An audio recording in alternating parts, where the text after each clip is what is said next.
हे प्रभु, अपने हेतु के लिए नहीं पर मैं सेतु बना रहा हूं। सेतु का मतलब पुल होता है दोस्तों, सेतु का मतलब ब्रिज।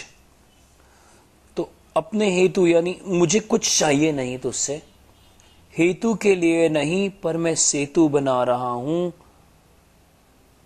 तेरे।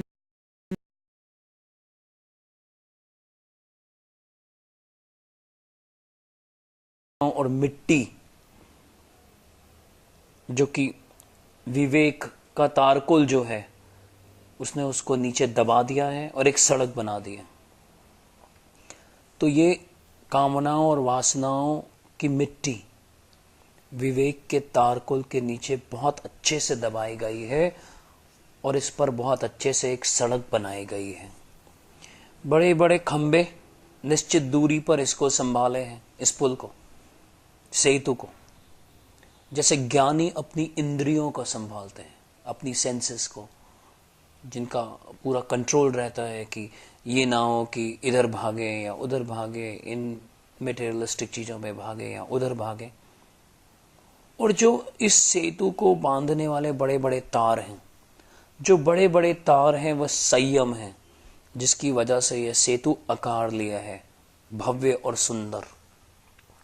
और सड़क पर पड़ती रोशनी, तेरी रोशनी प्रभु, इसे तेजोमय बनाती है और हर व्यक्ति हर क्षण इसका एक कण बन रहा है।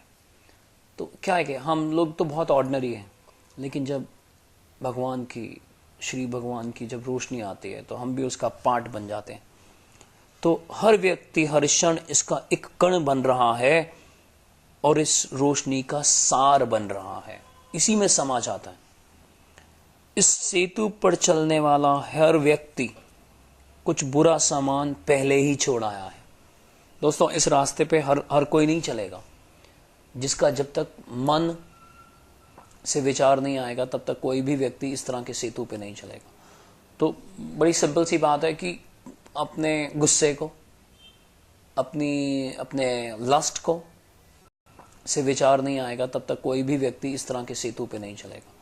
तो बड़ी सिंपल सी बात है कि अपने गुस्से को, अपने लस्ट को कोई छोड़ के आया होगा तभी इस पे ट्रेवल कर रहा है। तो इस सेतु पर चलने वाला हर व्यक्ति अपना कुछ बुरा सामान पहले ही छोड़ आया है और कुछ जब इस रास्ते पर चलेगा तो छोड़ देगा, क्योंकि जब वह उस पार पहुंचेगा तो शुद्ध होगा। हर वक्त यह ताप, बिना गर्मी का ताप और अथाह रोशनी उस हर व्यक्ति को ऊपरी और भीतरी तौर पर नहला रही है। जैसे कि गंदगियों हम नहाते क्यों हैं? कि पसीना है और बदबू है, तो उसको हटाने के लिए हम नहाते हैं। तो ये रोशनी भी हमारे को बाहर से और अंदर से बहुत क्लीन कर रही है। तो एक पूरा क्लिनजिंग प्रोसेस ऑन है और एक सत्य का दर्शन कराती है। यह रोशनी हर व्यक्ति को ऊपरी और भीतरी तौर पर नहलाती है और एक सत्य का दर्शन कराती है। एक ऐसा सत्य जहां सिर्फ प्रेम और करुणा है, जहां सब कुछ एक है, बूंद ही सागर और सागर ही बूंद है, जहां मन की तरंगे संतुलित हैं और कर्म, ज्ञान और भक्ति ही एक रास्ता है। धन्यवाद। जय हनुमान।